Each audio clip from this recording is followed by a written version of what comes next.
Okay, guys, I know this is what you've all been waiting for. Are you ready for some Destiny 2? I know I am. Take it away, guys. Hello, everyone. Welcome to Destiny 2. Apologies for the setup, but it's working. So, hello, my name is Shockwave. I'm here to introduce the raid team and our lovely commentators here. As I said, I'm Shockwave. That is Trader Kirk. And over there we have the others, Alexi Sinclair, Milkman, Packle, and Tokiki. Hoy vey. I wanted to also quickly, before we start, just quickly shout out these two in here. When we submitted this, they grinded for a straight month just to get this submitted for them. So can I get a round of applause for just these two alone? Like, the amount of effort they put in just for us to submit this is seriously impressive. I just wanted to call that out. But without further ado, Datto, cammycakes. Hello. It's all yours. All right, get that headset on. Let's do this. Welcome, everyone. This is the Last Wish raid in Destiny 2. My name's Datto. This is Cammy. We're going to commentate this. One of the best raids that Bungie has ever done. We're going to wait for them to break the huddle, and then we're going to get underway. Just waiting for them to emote. Timer starts when they break. Here we go. And 1, 2, 3, break. Here we go. Last Wish of Destiny 2 of the Forsaken expansion. One of my favorite, if not my favorite raid that Bungie has ever made. Great, great raid experience. Now, if you're not familiar with Destiny 2 at all, or this raid, or any of the lore behind it, I'm going to give you a very, very quick recap of what's going on here. Very bad people corrupted very good people in Secret City, and we were called by the good people to uncorrupt the good people from the bad people. All That's right. as short as I can make it for right now. So why don't you talk about what's this crazy movement here? Yeah, okay, so they are sword skating. They are swiping with the sword, then activating that Warlock glide to extend it. And there's a very good reason that they are all Warlocks. This is by far one of the fastest ways to move in the game. Takes a little bit of getting used to, you know, hitting the combo that you need to hit for all this, but it allows for insane movement speeds, and we'll see that later on the run. Right now, we're going to sort of like a Game Shark sort of thing in the raid. It allows you to punch in some codes that allow you to do certain things within the raid. Something maybe like teleporting to a specific boss, or activating some Easter eggs, or giving you an extra loot key, or something like that. Right now, I think, is Failsafe? Failsafe is the narrator. So normally in this raid, the voiceover that you hear is of various NPCs that have been sort of corrupted, and it's very ominous, and it's very kind of Ultimately, gloomy. Serious. Yeah, it's very serious. And oh, I think we had someone disconnect here real quick, so we're gonna get them back in. In the meantime, though, we can continue explaining. Yes.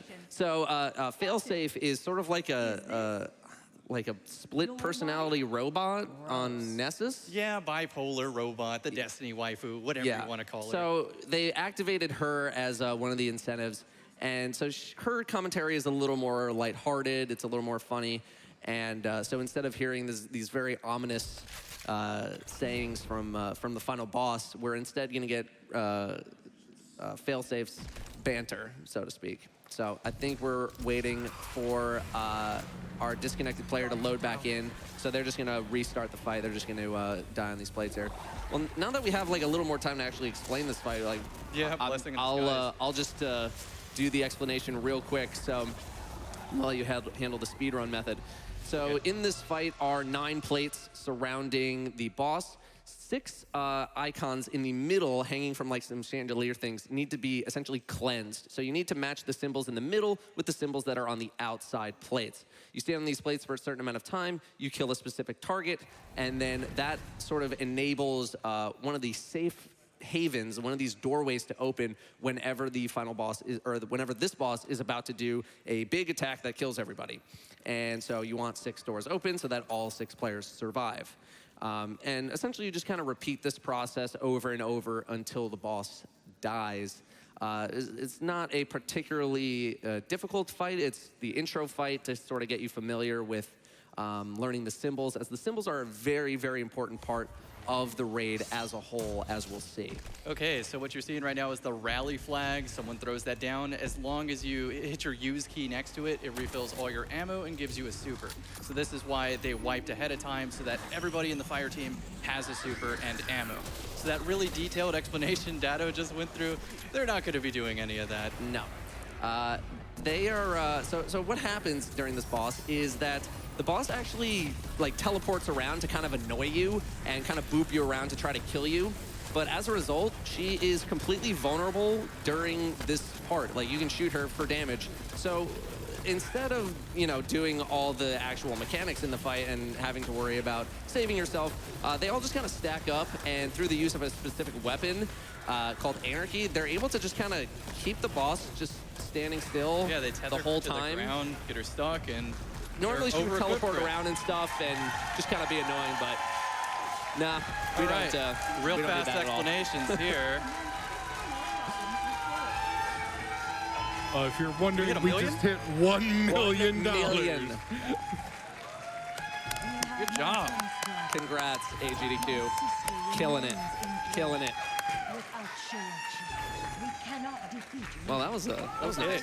That was a pleasant surprise. So what you just saw right there was the first World Line Zip. They're using a sword called the World Line Zero. If you sprint forward, it'll allow you to do a teleport swipe, and if you do this teleport swipe off a ledge and then combo it with your Warlock slide, you get to fly really far. Yeah, Warlock is the only class that's really capable of doing this due to how perfect jump there. Perfect jump. Warlock's the only class that's able to do this with basically because of how their jump and canceling certain things interacts with how swords actually work. So that allows them, combined with a certain branch of their subclass and being able to do some in-air dashes, allows them to cover huge distances really quickly. And so that's why, obviously, everyone here is Yeah, that's a why you Warlock. see 6 Warlocks. You know. The fastest. So we're just, everyone's waiting.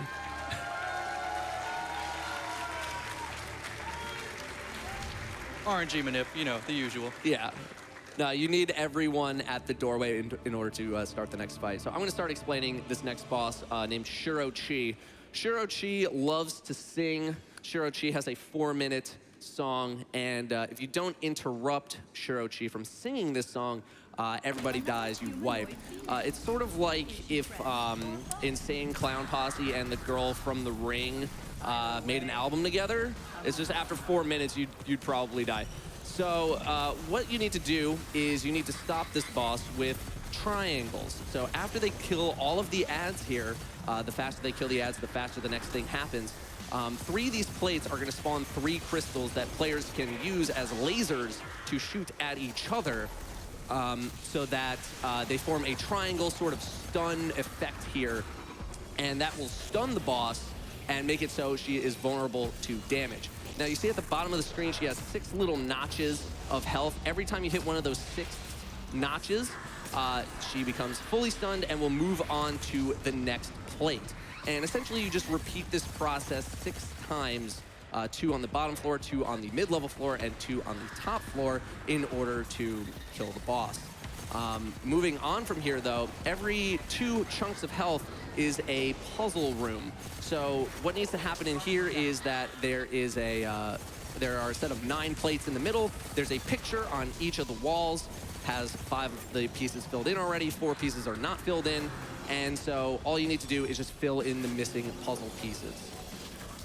But we have a couple of people who may not be doing that after they deal some damage to Shuro-Chi, who I will let Yeah, and explain. in speedrun, it's slightly different. 4 go to the puzzle, and 2 stay behind to do some parkour to skip ahead and get a head start on those pesky ads. Yeah, and as this will be a constant throughout the entire raid, but destroying all of the ads in an area, ads are enemies, by the way, in case that was not clear. Destroying all of these ads in an area will cause the next wave of ads to spawn in faster, and then you get that wave down, and then that causes the next thing to spawn in. So destroying ads as quickly as possible is paramount to moving quickly. And they accomplish this with their equipment. Right now, you see a machine gun being used. This is 21% delirium. An actual chainsaw rips through everything. It is the more you kill, the more damage it does. One of the best power weapons in the game. Now, you might be wondering, like, oh, well, 2 people went around and a bunch of people that went to the puzzle room. Well, why wouldn't everyone just go around anyway? Well, you need to do the puzzle for Shirochi to actually spawn in on these upper levels. So that's why the 4 players go to the puzzle, and the 2 other players come up here to start getting a head start on ads, because completing the puzzle forms some platforms that allow players to go up to these next levels. So we saw Shock right here just kind of switch to a different piece of armor. Yeah. You know on his what it is? armor right now, he has a perk called Taken Armaments, and if he uses his grenade to kill any of the enemies around here because they're all taken, he gets some power ammo or more machine gun ammo. Yeah, and this machine gun that they are using right now is one of the best ad clearing weapons in the entire game. If you pick up a brick of power ammo off the ground, you get 204 bullets without needing to reload at all. Plus, on top of damage bonuses, I think Shock just crashed. So we might have to restart this particular boss, but we'll see. But this machine gun allows just for crazy ad clear. And the sniper rifle as well, if you want to that's talk about that one. Izanagi's Burden. That's an exotic sniper rifle. That's like the highest tier of rarity. What you could do with that is you sacrifice 4 sniper bullets into 1 powerful bullet, and the way the math checks out is it's just efficient on all accords. Yeah, and there's actually an upgrade to that particular weapon that you can get that upgrades that bonus damage even more. So you're loading 4 shots into 1, and then those 4 shots get a damage bonus on top of that. And as a result, this is, at this moment, one of the best weapons currently available to use for boss damage. And it also has a ton of versatility because you don't have to use all 4 shots. You can just use it as a normal sniper rifle. So the versatility on it is outstanding weapon. You may have also seen a little like circle thing with a timer on it. This is the main constant throughout the entire raid. It's called the Eye of Riven. And it has some certain functionalities that allow you to do certain things that are needed for these particular boss fights. For this one, it's not actually needed too much unless your damage is very weak, because player damage has gotten so high over the past few months that you just don't really need to use it. But what it does is it interrupts Shirochi an additional time while you're dealing damage to Shirochi. So if you need that extra time, you can stun her again and be able to deal enough damage. It looks like they are just about to clear the boss. Maybe, I can't exactly see the health bar from here, but And it yes, looks like that's they got it. position. So very well handled considering And someone a just 5, disconnected. man, Yeah, that's very good. So as I mentioned in the interview a little bit earlier, For generations, Bungie likes to put in platforming sections as opposed to trash mobs that you might find in a normal MMO raid. Trash mobs just being kind of like weaker enemies that you need to clear on your way to other bosses. So we're actually coming up on one of the scariest portions of the raid if you're going for what's called a flawless raid, which is a no-death raid. Nobody in the entire raid can die the whole time, and it's needed for a special achievement, triumph, whatever you want to call it, for a special title in game. And there's as we'll see as we're walking into it, there's it's kind of spooky. It's a little spooky, and there's a lot of like skinny platforms to jump on, and some of them are rotating as well. So these guys are just trying to go as fast as possible so that they don't miss the timing on certain rotations of the plates, because otherwise they just kind of have to stand around. Unfortunately, they were a little bit late getting there, so the platform was kind of vertical, and it's really difficult to stand on it. But that's not a huge deal. But yeah, people take this so they psych seriously. themselves out, man. They really do. And over here at AGDQ, it wouldn't surprise me, but these guys are experts. They're going to pull it off. Yeah, no, normally it's not that big of a deal to run it through, but yeah, I've been in groups where that particular section right there took longer than most of the boss fights in the raid, because no one wants to be the person who dies to nothing. No one wants to be I missed my jump onto this platform. We got to start over. So nobody wants to be that guy. So right now we're just kind of waiting for everyone to clear this platforming section before our 6th player joins back in. due to the way that some checkpoints work in Last Wish, sometimes if you rejoin a group in progress, it'll put you very, very far behind, and you'll just kind of have to run. And some of those platforming sections become like impossible because some doors get closed after certain bosses die, and there's like some weird mismatch kind of synchronization things kind of happening. So I think we're just waiting for... So once he hits that checkpoint, he'll be able to join. Yeah. And he is joining up right now. We got time for a donation or two. Sure thing. Here's a $30 donation from G Superland, who says, let's hit that 1 million. It is our destiny. And thank you all for the help out there, hitting that $1 million donation total. And helping with that also, one more, Nestio Squid with $3,500, saying your move, Exo Strangers. Wow, big time.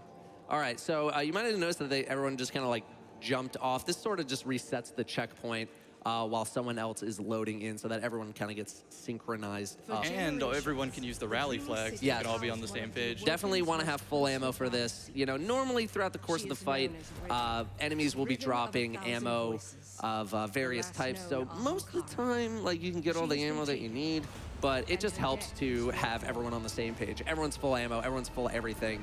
So it looks like as soon as everyone zones in, the rally flag circle is there. And now we can explain this encounter. And now it's Morgoth So this time. is Morgoth, the ogre. And what happens here is there's these auras, these dark balls around the map, and if you collect them, you get taken strength. If you collect more than 2 taken strength, you die, you're done. And to get rid of this taken strength, sometimes you get paused by the boss, and somebody needs that cannon from earlier, that The Eye of ribbon, the taken gun.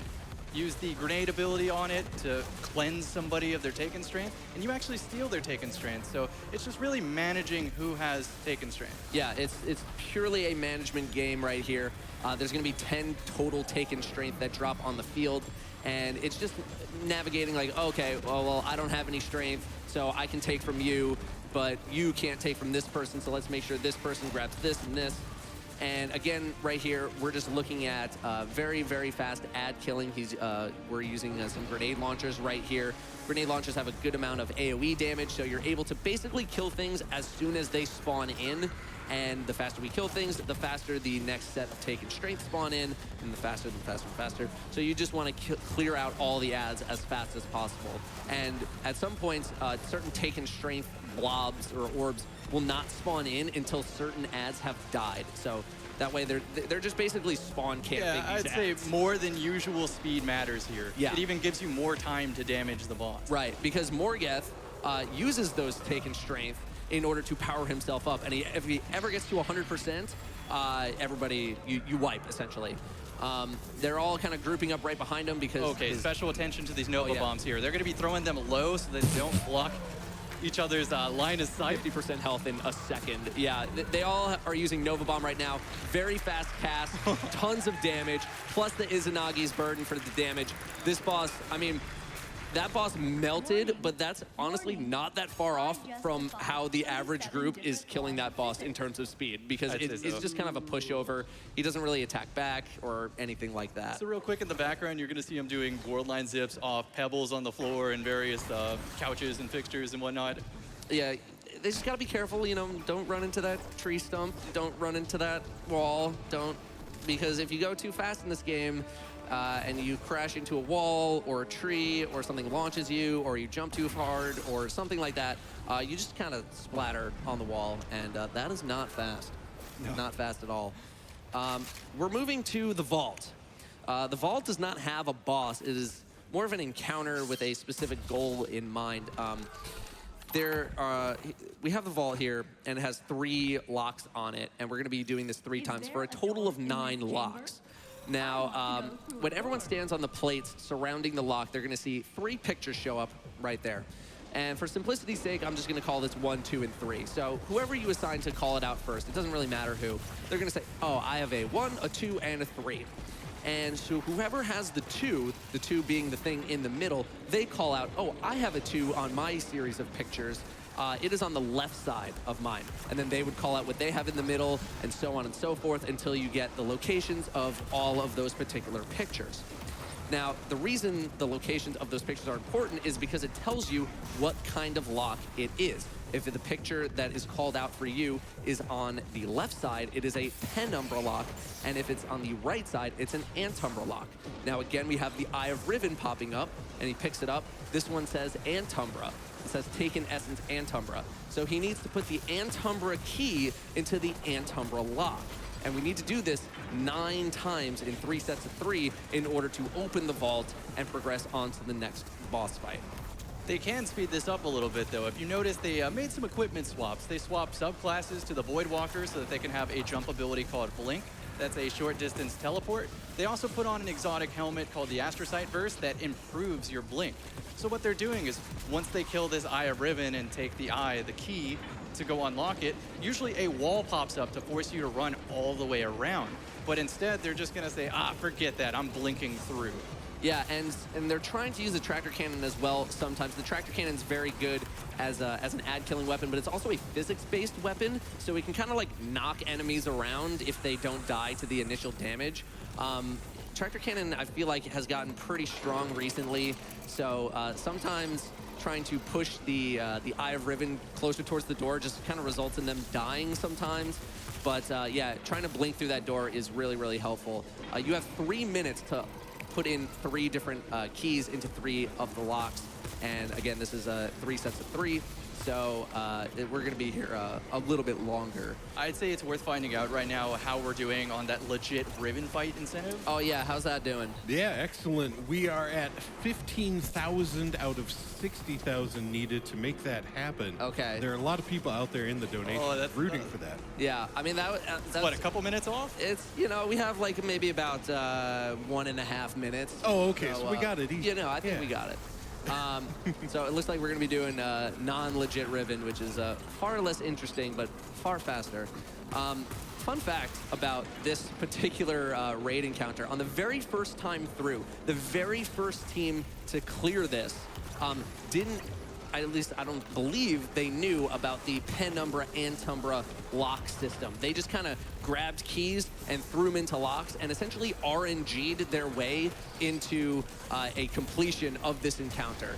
I'm not 100% familiar on exactly what went down, but I think that's sort of what happened. And this fight actually held up a lot of people for a very long time. My team was the second team to beat this encounter, and we didn't beat it for like maybe, I would say 3 hours later, because we just had no idea what to do exactly. And going back to look at what the people did before us was no help, because they weren't even sure what they were doing. And the best strategy, as we know, if you don't know what you're doing, how is anyone else going to know what you're doing? So it was very, very notorious as an encounter for a first-time raid environment. So yeah, I'd agree. Overall, this is probably my favorite raid, but that one encounter, the vault, was the choke point of almost every group. It was literally like every group except for one. And as soon as like the first couple of groups got it, like, oh, people started putting clues together. But yeah, it was a son of a gun during that first time through, and I know my team overcomplicated the heck out of it, and but nevertheless we got it done eventually. I can hear the epic music. I usually have music turned off for some elements. Oh, right here we have a sort of like a security guard, basically. I didn't mention him earlier, but he is essentially extra security for the vault. So every time you unlock one of the locks, one of these knights will spawn in a wave of 1, then 2, then 3, depending on which key you're on. And if he inserts his override key into the lock and it stays there for 2 to 3 seconds, everybody dies. But yeah, that's very, very done. nicely Now we're done moving vault. on to Cheesy Riven. This is Cheese Riven, much to my chagrin. I'm pretty anti-cheese in the grand scheme of the game here, but you know what, we gotta go fast, and this is the way to do it. So I could give this very long-winded explanation of how this boss fight works. You know, you split your team into groups, and then they have to coordinate which very specific targets to shoot and which specific call-outs to make, and there's a dozen icons that you need to make call-outs for, and this and that. But we don't actually need to do any of that.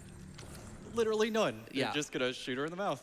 Yeah, so We're gonna see that here. Instead of them splitting into 2 groups of 3, they're just all gonna stack up together. Oh, real cool right here. You Huge see the Phoenix dive being used. You don't see that too often. What it does is it'll drop you all the way to the bottom, and because you're not supposed to be there yet, there's an artificial ceiling, and they're bouncing off of it to move forward just a little bit faster. Yeah. God, that's such a such a goofy little maneuver as well. So yeah, they're all gonna stack up on the same side here, and normally you'd split up and there'd be a bunch of callouts you have to do and certain objectives that you'd have to do, but instead, during a period of weakness, oh, it looks like someone went to the wrong side. During a period of weakness, during this fight, Riven is vulnerable in her mouth region. You can kind of shoot her right in the mouth. And are they going to be wiping? Are they going to restart? Or are they going to go for it? Let's see if they make that I'm call. not sure. Let's see. Well, they might try in 5 minutes. So instead of doing all of that stuff, you can deal so much damage to Riven. Okay, I think they're gonna restart it. So to make sure that we can see this all the way through, you can deal so much damage to Riven during this incredibly small period of time that you skip the entire fight altogether. There's no platforming, there's no eye shooting, there's no memorization patterns, there's no elevator building, there's none of that at all, because you can just nuke the boss down in 10 seconds using very specific weapons. And it makes me sad. The Destiny community is very crafty. This has been Huge rally. This has been balanced out a time or two, and the Destiny community will find a way. Yeah. Through all of the weapon balancing and nerfs and stuff, there's always been a way to get this boss down, whether it's, the days of cluster bomb rockets where everyone was just nuking the boss with not unlimited, but auto-reloading rocket launchers, to grenade launcher spam, to stacking debuffs and tractor cannon and all this kind of stuff. And even through all of those nerfs, this raid came out in September 2018. Yeah. Yeah, more or less. And it's been over a year now, and this boss can still be absolutely destroyed in a matter of seconds through various weaponry.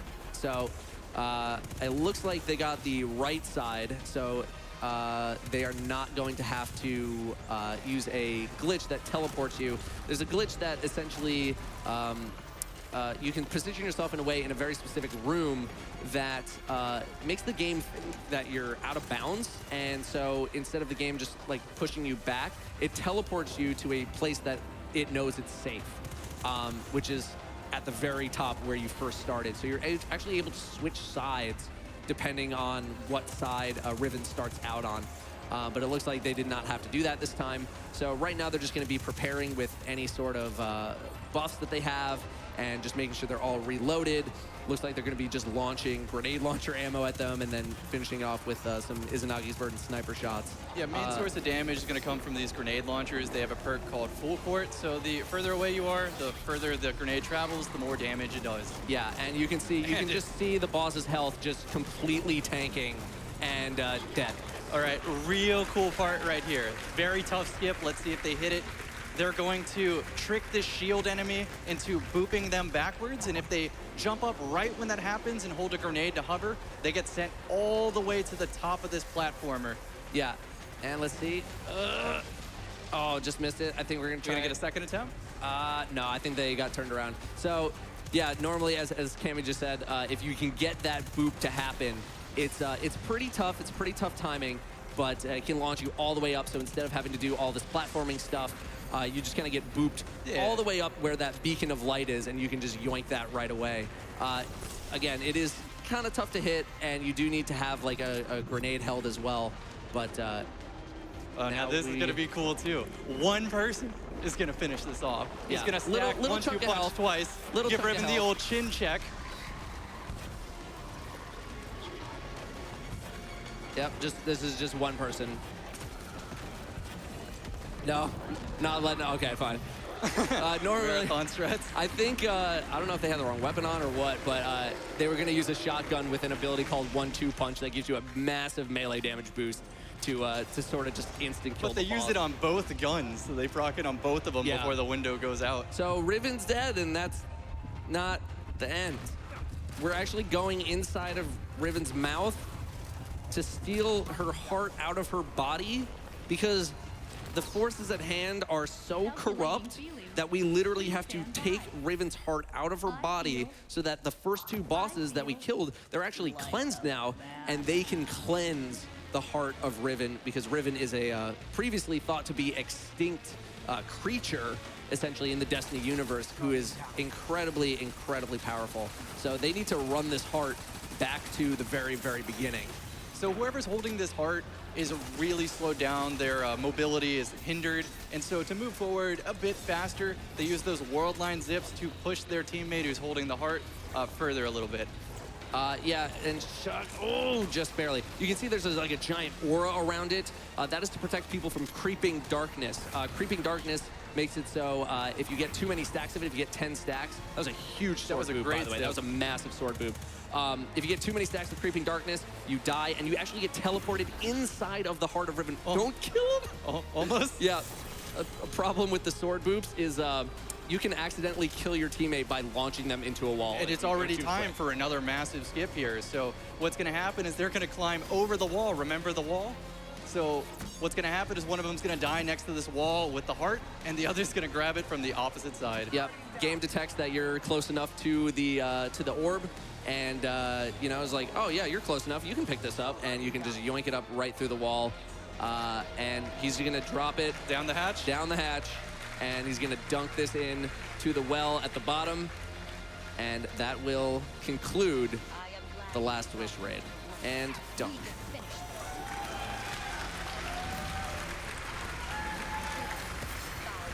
And now they get their loot. Yeah, so right after you killed Riven and stole her heart, you got a thing called an ethereal key, and that you use that to open up one of these chests. There's 25 chests that spawn in, and you can pick any one you want. Doesn't really matter. But one of them, we got the 1,000 voices! So one of them contains the 1,000 voices. I've never Sometimes even seen two it. of them. Sometimes two of them can contain the 1,000 voices, but Ooh! back to back 1,000 voices? Are you kidding me? What? This gun is so rare that people have cleared this dozens of times and Hundreds have never of seen times. it once, and he just pulled 2 in a row. I have a buddy who's been clearing another raid since it came out last year 3 times a week, still doesn't have the special one, and he just got 2 of them back to back. Incredible. That's insane. That, I mean, that's a good way to cap it. Yeah. He's done. That's he beat it. Destiny. That's Last Wish. That's one of the best raids in Destiny. Hope you had fun watching. Yeah, keep it going there one more time for Destiny 2 Last Wish. All encounters by Alexi Sinclair, Milkman, The Packle, Chokigi, Trader Kirk, and Shockwave. And thank you so much to our excellent couch as well. Awesome commentary there.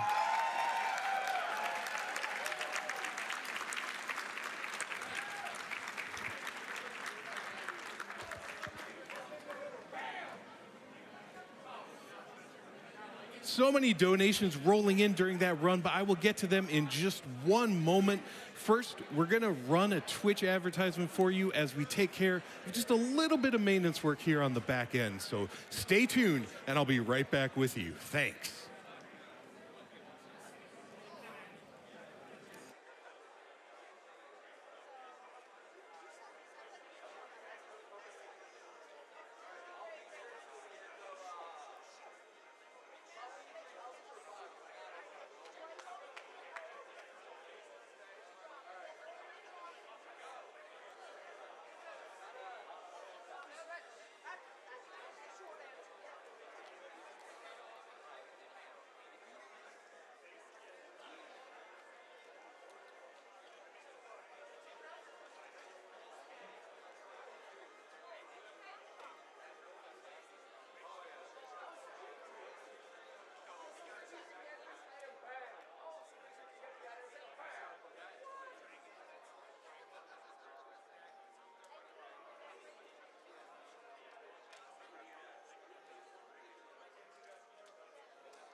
Looking to up the game at your convention? From esports to PCs and consoles old and new, World 9 Gaming aims to provide the best video game experience to events in the Midwest and beyond.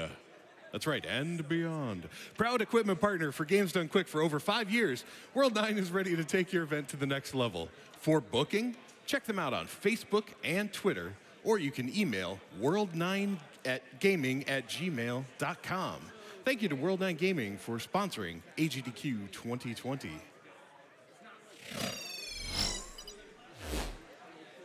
Ladies and gentlemen, I am about to send you over to an interview segment. Just wanted to say I'm getting out of here for now. I'll be back in a couple of games.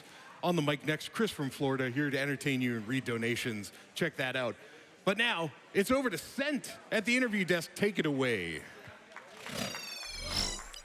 Hello, everybody, and welcome back to Awesome Games Done Quick 2020. My name is Sent, and joining me is the disembodied hand that's been assisting me all event. Disembodied hand, how are you doing? I'm great. Excellent, excellent. The disembodied hand can talk. Don't ask how that. Now, Muncha, come on, get in here, guys. So this is Muncha Koopas sitting next to me. Besides being an avid Shovel Knight speedrunner and all-around awesome guy, he's a member of the games committee here at Games Done Quick, and he's also our runner liaison. So he's the guy who gets in touch with all the runners, make sure they have everything they need, and I think he's actually an avid bass player as well. He has not put down that guitar since I've shown it to him. It's a very nice guitar, actually. I love the color. Some quick facts about this guitar. It looks like it actually has an active-passive filter, which actually means that if you flip this little switch, you get way more sound out of it, which is very nice. It also has space for a whammy bar. As I slam it into my microphone, I apologize, Sent. But yeah, it's a very nice guitar. Actually, I want this. I'm going to buy one of these, I've decided. Unfortunately, Muncha can't win it, although I'll make sure to let you know, get you in touch with Heroic Replicas. Oh, thank you. Yeah, no, this guitar is awesome. It's, of course, part of our grand prize, which is, a Heroic Replicas custom prop. It's a $200 donation throughout the event, but it's cumulative, so that means all of your donations added up to 200 gets you entered into this baby. And you could have this lovely fishbone guitar. You could have it as a bass. You could customize it to your liking, or you could get a Master Sword and Hylian shield, or, if none of that strikes your fancy, you could do a custom prop. Muncha, would you want to do a custom prop? Maybe something from Shovel Knight, or, are you just happy with the guitar? I would play a shovel guitar or a shovel bass, actually. That sounds wonderful. Shovel bass. All right, I can dig that, man. Dig that. So, Muncha, you haven't, been the runner liaison for. This is your second event, correct? Correct. AGDQ was your first event as runner liaison. What's it like getting to interact with all of the runners at GDQ, and what are some of the challenges of doing so? Well, interacting with the runners is always a treat. Yeah. My favorite runners actually are first-time runners, especially if it's their first time at GDQ, because they're always very excited to be here. They love seeing, especially the stream room, I love seeing people's faces light up when they first see all the craziness that goes on here. My favorite thing is also kind of demystifying everything. I've done a few runs myself, of course, and it's nice to be able to kind of mentor some of the newer people and show them, this is how the event works, how things, function around here. As for the challenges, staying awake. Staying awake is a big challenge. It's a big challenge for all of us. Make sure you have good shoes, by the way. You do a lot of walking in GDQ. They don't tell you that at first. Yeah, you do a surprising amount of walking around at the venue. So, to build on that, I guess, you mentioned first-time runners are some of your favorite to interact with. What's something that you'd want to tell, every first-time runner before they showed up at GDQ? Don't worry. You're here to have fun. As soon as you get up on that stage, if you're worried about, dying or making some big mistake, as soon as you make one, it's done. You got it out of the way. It's smooth sailing from there. Believe me, it's not something to be stressed over. You're going to be fine. For sure. I know you're a musician. I have a musician background as well as a violinist, and it's I think something from that trade, right? Where hey, the audience doesn't know you've made a mistake until you let them know you've made a mistake. Exactly. Muncha, it's been great talking to you about the committee and being a runner liaison and all that. Let's talk about some prizes, though. We got some great prizes. Oh, certainly. I'd love to see more. Do we have more guitars? No, there are no more guitars, unfortunately. Someone get this man another guitar. He needs it. But we do have some cool stuff, like from our good friend OmniGamer. We have Box. Wonderful box on our shelf. I love box. Ignore the box and instead look at book, because the book is Speedrun Science. It's a super great book detailing OmniGamer's own journey through the speedrunning community, as well as the routing and development process for speedruns. And as someone who's routed and developed so many runs, OmniGamer is one of those people. When I joined speedrunning, in 2012, 2011, he was the guy who had all of like the records and times for the games that I was looking at, which is just crazy to think about. That you know, like Metroid 2K2, these sites have been around since 2000s. And the real old boys of it. So, I mean, this is Omni's story. It's a super cool book. $10 minimum donation from now until Wolfenstein Youngblood. All the prizes we're talking about now are from now until Wolfenstein Youngblood. So make sure to get those donations in. Munch, I'm going to pass that over to you. Of course. As we talk about some of the other wonderful things here, we saw it earlier from Shugluff Sketches. We have a super cool little Ike print here from Fire Emblem. Ike, one of the cooler protagonists from Fire Emblem. Not my Smash main, for sure. Muncha, how about you? I'm more of a Marth guy myself. All right. Well, we have some swordies here, but not the right ones. But yeah, I mean, look, it's a beautiful outlining painting of Ike. $10 minimum donation. Huge shout outs to Shugluff Sketches for making that happen for us. Also, we have these beautiful 8x10 acrylic painting prints. You know, you got the whole gambit. You got Samus, you got Spyro, you got some falling blocks of death. You have Young Child in a green thing. You have Pink. All of the favorite video game characters you know and love. I got at least one of those correct. I believe that's Kirby sent. Oh, yeah, so it is. $10 minimum donation, AKD Designs. Thank you guys so much. Now, from our good friend Marlo Dobb, we have this beautiful Blue Lions portrait. It's a $20 minimum donation for now until the end of Wolfenstein Youngblood. Hey, it's just a super nice portrait of the Blue Lions. I believe there is actually still an open bid war for which house we do in the Fire Emblem Three Houses run that's coming up. That might have closed already, or if it hasn't, it's probably closing very soon. I believe the Golden Deers were in the lead. So if you guys want to see the Blue Lions and don't want to fear the deer, make sure you get in those donations during this interview if it is still open. But you know, check the tracker. Make sure that you still can donate towards it. It's a $20 minimum donation, and I'm just going to give you a heads up if you want to get that in. $25 is going to get you in for everything unique that we're talking about right now. So there we go. We'll just put that to the side. From our friends over at Bungie, we have a beautiful Destiny 2 loot crate. It's got so much stuff in it. It's got some concept art. It comes with like an art and lore book. It's super cool. It comes with these like fun little plush items from Destiny 2. It does? Yeah, like the little ground item pickups in all the different rarities. Yeah, they've actually been up behind us this entire time. I think they're just out of frame. Oh, my. But yeah, don't worry about it. It's super cool up there. And like maps and all kinds of great stuff, guys. $20 minimum donation. Huge shout outs to Bungie for making that happen. From our friend RecTech.exe, we have this beautiful, I apologize. I just smacked myself in the face with a painting. That doesn't happen every day. Only on Thursday. Now, from our friend RecTech.exe, we have this beautiful Bioshock Rapture painting. Beautiful painting of the city from Bioshock 1. There's really not much to say about it other than, hey, it looks absolutely great. I love the style on it, love the colors, and it's only a $25 minimum donation. So, I mean, hey, $25 and you can get yourself in for everything we talked about and this absolutely beautiful painting, guys. Now, come on. What's not to love about that? And, also for a $25 minimum donation, we have a few other really great things. We have a beautifully hand-stitched NES controller blanket from Handcrafted Imagination. It's massive. It's like the size of this couch. It looks like an NES controller. It's a blanket. It would keep you warm, which is great because it's freezing over here, and I'm unfortunately sorry that we don't have it to drape over the couch right now. $25 minimum donation. Head to the tracker, see a great picture of it. Also from our friends at Activision for a $25 minimum donation, we have a beautiful Spyro the Dragon themed Nintendo Switch. It's a Nintendo Switch. It's got Spyro the Dragon on it. I'm not sure what else to say about it other than I want it, and I can't have it. I want it too. Where can I get one? Probably from Activision, because it looks like it was hand-painted. So, I mean, there you go. $25 minimum donation to grab that Switch.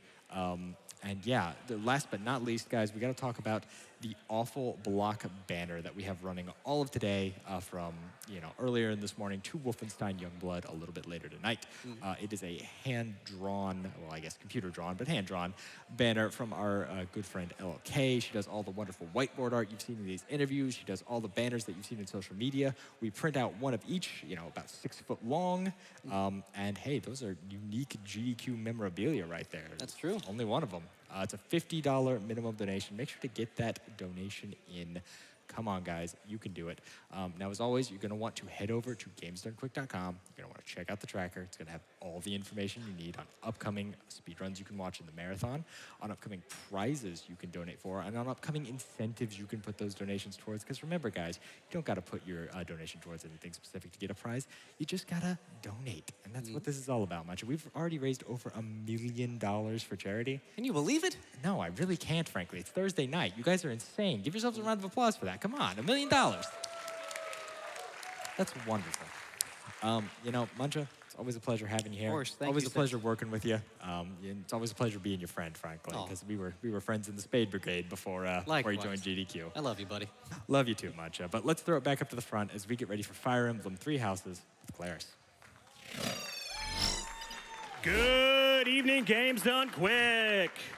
I'm Chris from Florida, and I'll be with you for this Fire Emblem Three Houses run tonight. Up first, I want to talk about a couple donation bid wars we've got going on right here for this run. A couple of them are going to close here pretty much right as the run starts. If you would like to select the protagonist's birthday or the protagonist's name, please get those in right away. At the moment, the birthday is January 9th at a lead of $500, and the protagonist's name right now, hey, it's Von Ager. I know you Black Eagle fans are happy about that at 22.47, a commanding lead.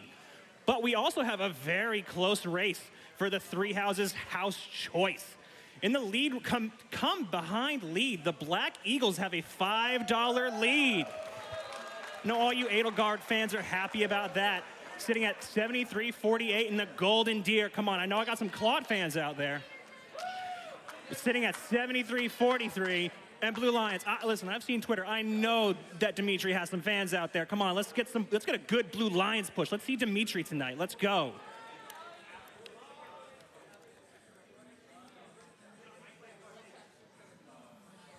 And let's see here. That Destiny run was so quick. We have so many donations for that run. I just want to read off a few here for that. I have a $770 donation from Mark199. Says, much love from Bungie to all of the Last Wish runners. I've got a $10 donation from Levitt that says, shout out to our very own John Airborne from home. Heart.